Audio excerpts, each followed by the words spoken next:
propósito de esta intervención está muy claramente orientada a proponer algunas líneas a la red de metodología. Por lo tanto, no es en estricto rigor una conferencia, me atrevería a decir una especie de listado de problemas que cada uno podrá leer como les venga en gana según sus propios intereses. Sin embargo, hay algo de orden general que creo que tendríamos que señalar al comienzo, que le da sentido a esta preocupación, porque de otro modo aparecen como preocupaciones muy sesgadas por preferencias personales hacia temas de distinto orden. Yo parto de 2 o 3 premisas, o quizás de 4. Hay un pensamiento de Leonardo da Vinci, que es un personaje imprevisible, digamos. Por allí, en alguno de sus escritos, dice lo siguiente: los pensamientos tienen que elevarse hasta la esperanza. Eso no se lo he escuchado ningún científico social en América Latina en los últimos 50 años. Segunda cuestión importante.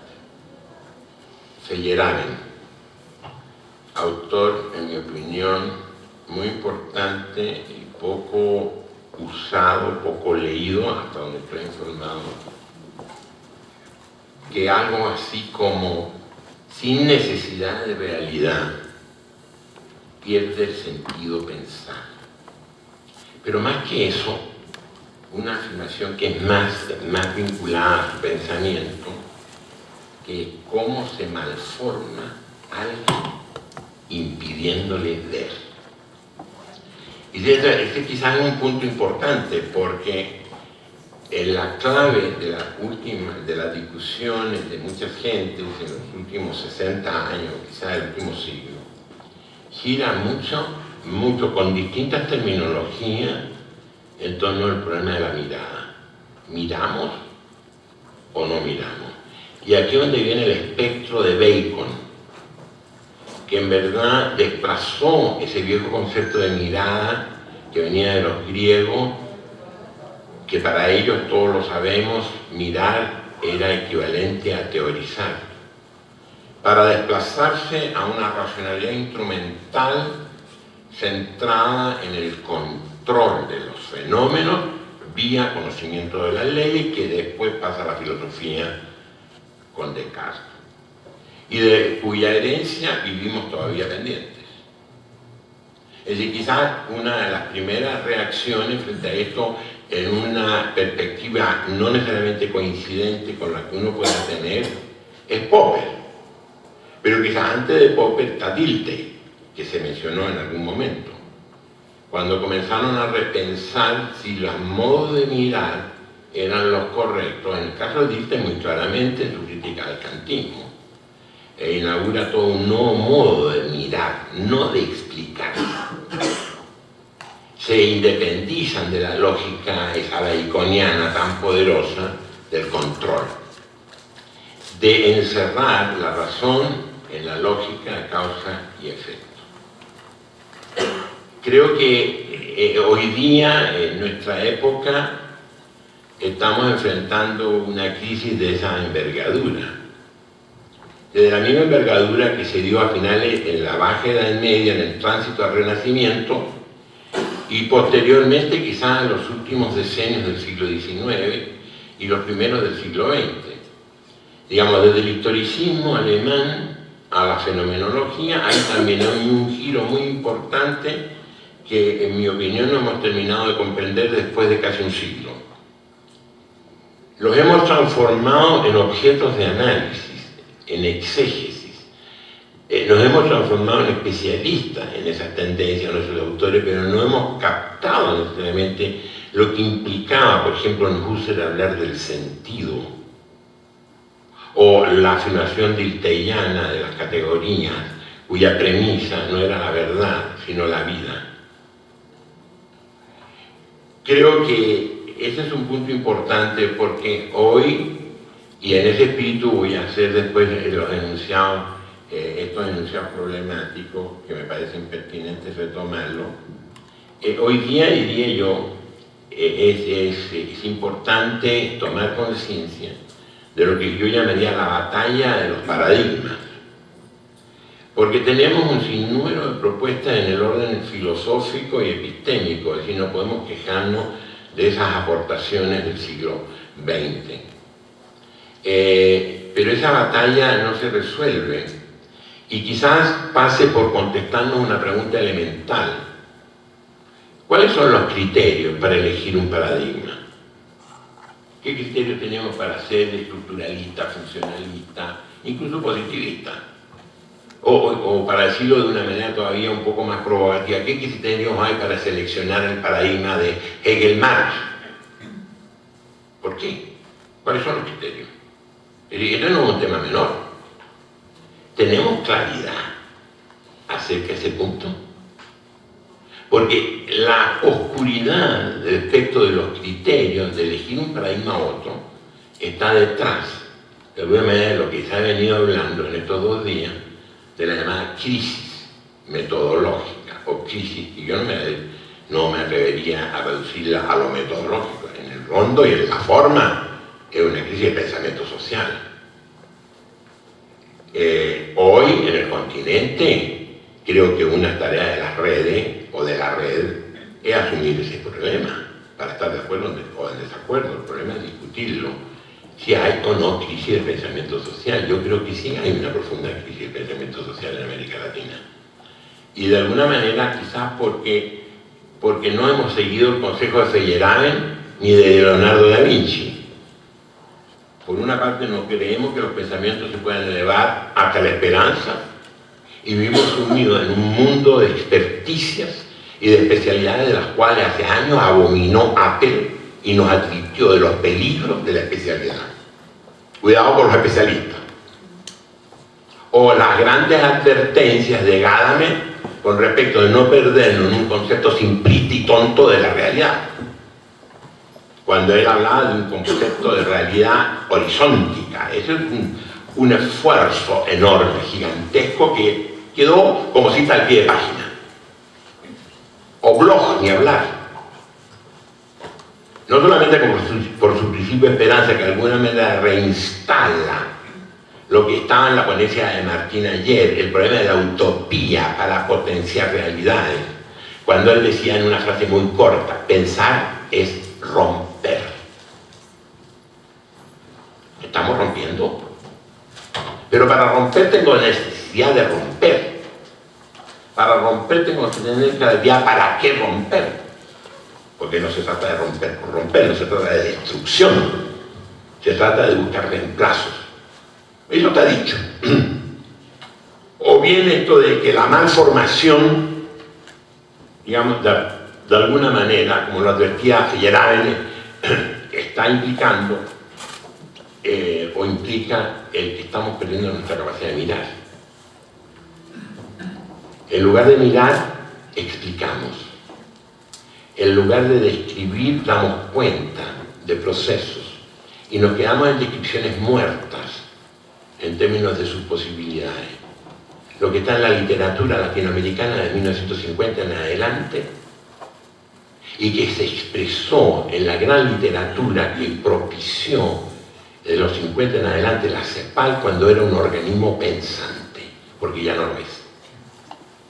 Cuando estuvo dirigido el Instituto Latinoamericano de Planificación Económica y Social por Medina Echavarría. Cuando Medina Echavarría lleva una serie de personajes a trabajar con él. Como por ejemplo Enzo Valeto. Como podrían ser muchos más. Y ahí se constata de que el pensamiento se agota en descripciones sin perspectiva. Se agota el pensamiento en lo que ellos mismos llamaron un encapsulamiento profesionalista, para dar lugar de inmediato a que el pensamiento social sea simplemente pensamiento profesional que equivale a instrumental y que equivale a lo inmediatamente útil, y donde se deslegitima en ese encapsulamiento del pensamiento de lo profesional cualquier pregunta que no sea con sentido práctico inmediato. Eso se viene diciendo en el continente desde 1950. Entonces, en ese contexto, ¿cuáles son los criterios que tenemos para elegir los paradigmas? Yo aquí les planteo 2, pero pueden haber 30. Eso es un problema de cada uno. Primer criterio, que es el baconiano, cartesiano, de alguna manera, es la utilidad de los sistemas de pensamiento para dar cuenta de la relación de causa y de efecto, ya sean relaciones de una causa, de multicausa, la multicausalidad, digamos, de la cual deriva después toda una serie de consideraciones en relación a un tema muy complejo que todavía lo tenemos pendiente sin terminar de aclararlo, pero estamos aprisionados en nombre de la ciencia en él, que es la capacidad de determinación en nombre del principio de identidad. Y sin embargo, no nos hemos hecho cargo de la crítica del postscriptum de Popper a la lógica de la investigación científica. Ese postscriptum no lo conocemos casi, porque Popper se termina en la lógica de la investigación cuando se termina ahí, porque a veces ni siquiera comienza. Y en el mejor de los casos hablamos de conjeturas y refutaciones, pero el postscriptum abre un espacio epistémico, lógico-epistémico, con consecuencias metodológicas muy importantes, cuando coloca en el centro de la discusión Popper, no estoy hablando de Hegel, de Popper, racionalismo crítico, me atrevería a decir anti-hegeliano, pero antimarxista, el principio de la indeterminación. La indeterminación, la aleatoriedad, lo no previsible, lo emergente. Porque como se ha dicho por muchos, un fenómeno puede ser necesario en función de una causa, pero también puede ser necesario sin causa. Y en este momento no tenemos claro a veces cuáles son las causas de muchos fenómenos que estamos viendo en el continente. Ahí tenemos un criterio. ¿Cómo manejamos la relación causa y efecto? ¿Con qué grado de complejidad? ¿Y qué suficiencia tiene ese criterio para dar cuenta de los fenómenos de la sociedad? Porque es evidentemente un criterio que está muy ceñido a la gran discusión que proviene de la física, de las ciencias naturales en general. Ese es un criterio. El otro es más reciente, pero también lo planteo como una interrogante. El otro criterio para seleccionar un paradigma, cualquiera sea este, es cómo resuelve o no resuelve el problema del sujeto que construye conocimiento y la relación del sujeto con la historia. Es muy interesante, a partir de estos criterios, leer a muchos autores, leer a Luhmann, por ejemplo, o a Foucault, o a Jonas, o a muchos otros, al propio Honneth, que ahora está de moda, que hace una severa crítica a la escuela de Frankfurt. Es decir, ese criterio de cómo resuelve paradigmáticamente el lugar del sujeto que conoce y la relación con la realidad que quiere conocer, que no es cualquier realidad, que es la realidad social. No todos los paradigmas sirven para esto. No obstante, pueden ser enormemente útiles para hacer todo tipo de disquisiciones de todo orden en relación al manejo de la causa y de la determinación, y manejarse de mi manera el principio de identidad y elucubrar al estilo Kripke sobre la teoría del nombre. Nosotros ni siquiera tenemos resuelto en ciencias sociales la teoría del nombre. Ni siquiera nos hemos hecho cargo en el ámbito de las ciencias sociales de las viejas advertencias de Putman acerca de las denotaciones opacas, que él las constata en la física. ¿Acaso en ciencias sociales tenemos todo claro? Es decir, todo eso que nombramos está claro. ¿En función de qué está claro? En función de un principio de identidad. ¿Dónde está ese principio de identidad en las ciencias sociales? Estamos llenos de denotaciones oscuras, que es lo que de una manera u otra me permite vincular esta disquisición con la vieja advertencia de Adorno, que tuvo su antecedente en un autor casi imposible de nombrar en este momento, que fue Gramsci, que no fue epistemólogo. Pero hay una aseveración de Gramsci que comparte Adorno, no digo porque esté de acuerdo Adorno con Gramsci, no estoy diciendo eso, pero hay una cierta sincronía junguiana, diría yo. Gramsci hablaba de los documentos muertos, hablando de los partidos políticos. Es decir, si analizamos a Gramsci en el contexto latinoamericano actual, el continente, quizás con muy pocas excepciones, no voy a nombrar los países para no herir ninguno, pero el continente es una especie de cementerio de cadáveres, de documentos muertos, en el sentido gramsciano. En muy pocos países los partidos son no documentos muertos, en el sentido gramsciano. Y yo vivo no, pertenezco a un país que es un cementerio de documentos muertos. Me refiero, para la tranquilidad de los mexicanos, a Chile, no a México. Para que no me interpreten mal, ¿no? ¿Qué es lo que yo celebro a los argentinos? Ahí no hay documentos muertos. Y los que murieron realmente fueron sepultados, digamos, realmente, ¿no? Y Adorno acuña un concepto que evidentemente tiene otra génesis y otra significación. Dice, cuidado, esto tiene mucha relación con Bachelard, cuidado con seguir pensando con conceptos cadáveres. Conceptos cadáveres. Es decir, yo puedo estar feliz y contento construyendo un discurso con mucha coherencia, con mucha precisión, pero resulta que ese discurso está construido por conceptos cadáveres, que no tienen referentes, que no tienen denotaciones claras, las tuvieron, pero ya no las tienen.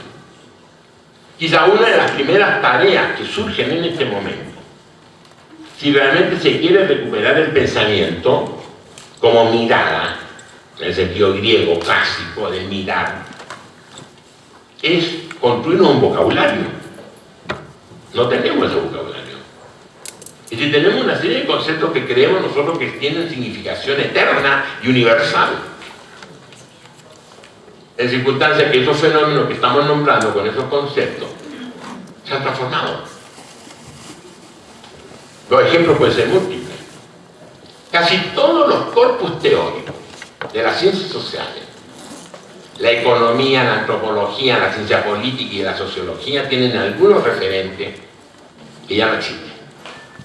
Hay un tipo de exigencia en la conceptualización de las ciencias sociales que no sé hasta qué punto esté presente. Por ejemplo, las referencias a ciertos universos semánticos que ya no están. Ejemplo, sociedad nacional. Hay sociedad nacional. Porque cuando yo recordaba a Medina Echeverría, a Quijano y a Faleto, que fueron del equipo de él en el ILPES, en CEPAL, junto con otro personaje que no quisiera recordar, que es Cardoso, porque por razones obvias, bueno, ¿no? Habían referentes. Se pensaba en un conocimiento social que se construía en un referente de pertenencia colectiva que era una sociedad nacional. Y este país, fue particularmente arquetipo de eso. Donde habían, por lo tanto, pertenencias a lo colectivo. Donde la gente de mi generación en esos años, porque también fuimos jóvenes, no podía ni tenía para ellos sentido preguntarse lo que un joven mexicano hoy día se pregunta. Pero también se lo podría estar preguntando con mayor razón Chile. ¿Desde qué colectivo pienso? ¿Desde qué pertenencia colectiva pienso? ¿Desde dónde me hago mis preguntas? ¿Para qué me las hago? ¿Qué sentido tiene hacerme preguntas sobre el futuro? Eso era algo que no se discutía en esos años, era casi obvio, evidente, era casi de sentido común. Pero ahora no es de sentido común. Ahora es un gran problema de pensamiento. Es decir, porque esto está vinculado claramente con la ausencia de proyectos de sociedad. A menos que pensemos y estemos de acuerdo en lo que es legítimo, que los proyectos de sociedad son los que están en este momento decretando en secreto el Banco Mundial y el Fondo Monetario. Que podría haber gente que está de acuerdo en eso. Pero si estamos de acuerdo con eso, entonces los parámetros de los cuales estamos construyendo el pensamiento son otros. Y por lo tanto los conceptos también son otros. Concepto de partido, concepto de sindicato, concepto de movimiento social, concepto de sociedad civil, se están transformando rapidísimamente y no sabemos en qué se están transformando. Pero lo seguimos usando como palabra. Esos son los conceptos cadáveres de adorno. Sujeto, ni hablar. Si uno examina la literatura acumulada de los distinguidos colegas que conforman los múltiples grupos de trabajo de Claxon, y uno revisa, que a veces se ha dado uno el trabajo un poco aburrido de hacerlo, pero hay que hacerlo, hay un gran hoyo negro en Claxon. Un hoyo negro en el conjunto de los grupos de trabajo, y ya no sé cuántos serán, en Claxon. Pongo eso como un ejemplo, que es, ¿qué entiendo por sujeto? No hay claridad sobre eso. Si no hay claridad sobre lo que es un sujeto, ¿cómo voy a tener claro lo que es un movimiento social? ¿Y cómo voy a tener claro quiénes son los sujetos que mueven la historia hoy? ¿Quiénes son los sujetos que están construyendo la historia de hoy? ¿Dónde están? Y los que están no los queremos reconocer porque son marginales y no coinciden con nuestros propios estereotipos ideológicos. ¿Cómo ocurrió con el pensamiento crítico? Entonces tenemos que inaugurar como un nuevo vocabulario, es decir, construir conceptos que nos permitan nombrar lo que realmente se está dando en el ámbito económico, político, cultural. Si estamos conscientes de que el capitalismo globalizado está transformando muchos de los grandes referentes, que yo aquí sintetizo en dos: Sociedad Nacional y Proyecto. Si no lo hacemos, nos quedamos con un vocabulario desfasado históricamente. Ahora, el problema está, si yo me atengo a Feyerabend, es que sí puedo seguir construyendo teoría con conceptos falsos. Por supuesto que sí. Y a partir de las enseñanzas de Hanson y gente de ese orden, puedo yo encontrar las llamadas corroboraciones, porque los hechos no existen, los hechos los invento. Los datos no están, no son ontológicos, los construimos. Entonces, cuando no tiene sentido un pensamiento, va a buscar los datos que justifiquen el sinsentido del pensamiento, pero nunca va a dejar de decirse algo. Entonces, en ese sentido, a mí me parece que el criterio de selección de un paradigma en términos de cómo resuelve el problema del sujeto y la relación del sujeto con la realidad es fundamental, porque aquí asoma otro gran desafío, que también fue escrito hace muchos años atrás, pero también pasó el olvido, aun cuando ayer se recurrió a la palabra, pero no a la lógica del autor, que es Castoriadis, que él fue el primero que se atrevió a decir que la sociedad humana no se podía explicar, y que no se puede explicar por un hecho muy simple, porque era una construcción. Y si se trataba de explicarla, tenía que tratar de explicar la construcción, pero para poder explicar la construcción tengo que entender quién construye. Entonces ahí nos enfrentamos con la gran problemática de los sujetos sociales que construyen, cómo construyen, para dónde construyen, pero sobre todo superar un esquematismo del pensamiento del siglo XX que resultó de una muy mala apropiación del marxismo y sobre todo una desfiguración de un individuo que a su vez interpretó el marxismo a su amaño como Engels. No tengo mala opinión de Engels, estoy diciendo simplemente que hizo algunas simplificaciones, que es reducir la problemática de los sujetos sociales a una categoría. En circunstancias, si hay algo complejo en términos de juegos categoriales, son los sujetos. Y este es un tema de hoy fundamental, si realmente queremos entender quién construye realidad en el espíritu de un Castoriadis. Entonces ahí viene la gran discusión de hoy: clase, etnia, género, ahora se está acuñando otra, generación. Es decir, ahí hay un desafío enorme de cómo estamos construyendo el concepto de sujeto, que es fundamental construirlo para dar cuenta de la dinámica histórica que vivimos hoy, para entender qué pasa hoy en la realidad económica, en la realidad política, institucional y cultural, y para respondernos en definitiva qué futuro tenemos en este continente, porque aquí volvemos a algunas afirmaciones clásicas: ese futuro no existe, solo es construcción. Por lo tanto, si no se construye, no esperemos el santo advenimiento, como mi generación lo creyó. Mi generación fue ingenua, pero optimista. Generalmente los ingenuos son optimistas. Digamos, optimista porque la historia estaba escrita. Esto hay que decirlo y repetirlo. La historia estaba escrita y era cuestión de paciencia, aunque fuera paciencia china, pero igual iba a llegar ese futuro. Y no llegó.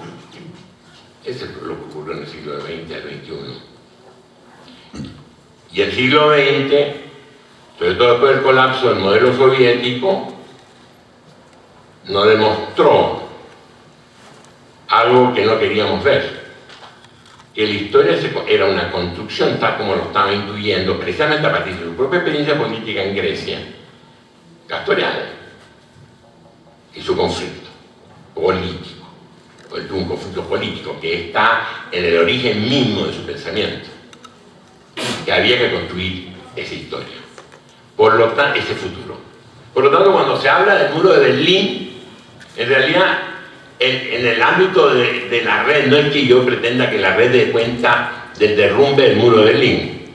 Estoy diciendo que el derrumbe del muro de Berlín, como símbolo del colapso de un modelo alternativo al capitalismo, nos dejó enseñanza no solo política, sino más bien epistémico-política, porque nos dejó sin pensamiento. No solamente nos dejó sin un modelo alternativo en que millones de personas creían, ¿no?, sino que nos dejó sin pensamiento. Y es cuestión de revisar los últimos textos de Hobsbawm. Digamos, Hobsbawm da cuenta de este drama que significa quedarse sin pensamiento de futuro, cuando se derrumba un modo de pensar la historia que resultó incorrecto. ¿En qué sentido incorrecto? En el sentido de considerar que la historia era simplemente función de un conjunto de leyes que había que conocer, que bastaba con conocerlas para que ese futuro adviniera. De alguna manera ese optimismo está todavía presente en un Bloch, a pesar de su experiencia en Alemania. Bloch regresa de Estados Unidos a la Alemania que él pensaba que era la Alemania del futuro, que era la Alemania democrática, pero no pudo vivir en la Alemania democrática porque ese marxismo ortodoxo que era una especie de escolástica, pero sin Tomás de Aquino, más bien con el señor Stalin, el cabezado, digamos, le impidió desarrollar su pensamiento y lo acusaron de teólogo. Porque hablaba de esperanza y hablaba de futuro. Y porque no apostaba solamente a los llamados determinismos históricos. Y tuvo que ir a la Alemania que era su enemiga, que era la Alemania occidental. Entonces, esos dramas están todavía presentes porque evidentemente no son solamente dramas políticos, de caídas de proyectos, sino que son dramas del pensamiento, porque nos dejaron sin pensamiento. Hoy, en América Latina, tenemos ese riesgo. Lo estamos enfrentando. Ya lo han dicho mucha gente, pero quienes lo han dicho fundamentalmente no han sido el mundo de las ciencias sociales. Porque en el mundo de las ciencias sociales, como ya lo decía Faleto, en la época de su trabajo en CEPAL, vive feliz y contento en la cápsula del profesionalismo. Punto. Y si soy un buen profesional y me puedo transformar en un técnico y esto me permite ser contratado por los gobiernos y ser estimulado y tener buenos ingresos, ¿para qué me voy a preocupar del futuro? Ni menos voy a hablar de utopía. Me voy a preocupar solamente de mejorar mis condiciones de vida. Y se terminó el mundo intelectual ahí. Eso implica el encapsulamiento del pensamiento social en ese corset profesional, que hoy día está estimulado. Se ve en las estructuras curriculares, los programas de excelencia en América Latina, donde no, ya se ha dicho aquí, lo repito, más bien lo ratifico, no se está desarrollando el pensamiento. Porque la gente en este momento ha perdido algunas cosas fundamentales que venían del pensamiento en Occidente, de mucho antes de la mutilación de Bacon, de esa operación quirúrgica, una especie de lobectomía epistémica, que es la pasión por conocer, la voluntad, como decía usted, por conocer, la imaginación que está asociada al acto de conocer, el sentido trascendente que es conocer, en una palabra, la relación entre conocer y vivir, que de alguna manera está en la raíz misma del concepto de episteme. Por eso nosotros no hablamos de epistemología, porque en verdad no nos interesan los fundamentos últimos del conocimiento, nos interesa el acto de pensar. Y eso nos coloca frente al pensamiento como un acto, no como un discurso organizado y rápidamente cosificado en función de un conjunto de predicados atributivos de propiedades que se consideran universales y eternos. Discursos que se terminan por transformar en verdaderas mortajas de la inteligencia. Eso lo ha dicho gente de las más diversas inclinaciones ideológicas. Por ejemplo, Heidegger ya lo señaló. Estoy hablando de un autor extremadamente opuesto a lo que podrían ser las concepciones de uno. Digo que uno de los problemas que teníamos en Occidente es que estábamos encapsulados en lógicas de discursos. Y básicamente dos: el metafísico y el teológico. Ambos coincidentes en no su contenido, sino en su lógica de construcción. Y a ese podemos agregar el discurso baconiano-cartesiano de la ciencia, que tiene la misma estructura lógica. Y eso le ha dado fuerza a Occidente, en términos tecnológicos probablemente, en términos de su capacidad de acción y de intervención en la naturaleza, y muy congruentemente controlar en una lógica mecánica, absolutamente lineal, instrumental. Eso se está estimulando. Y eso se estimula porque evidentemente lo que no importa, lo que no interesa, más bien a lo que se teme, es a ese pensamiento desde la mirada. Eso que todavía uno encuentra en la pintura y que encuentra, por ejemplo, en la novela o en el género literario, donde hay mirada, no explicaciones. y que de alguna manera remite a lo que los filólogos, más que los filólogos, los lingüistas de hoy han reclamado sin eco en el mundo de las ciencias sociales.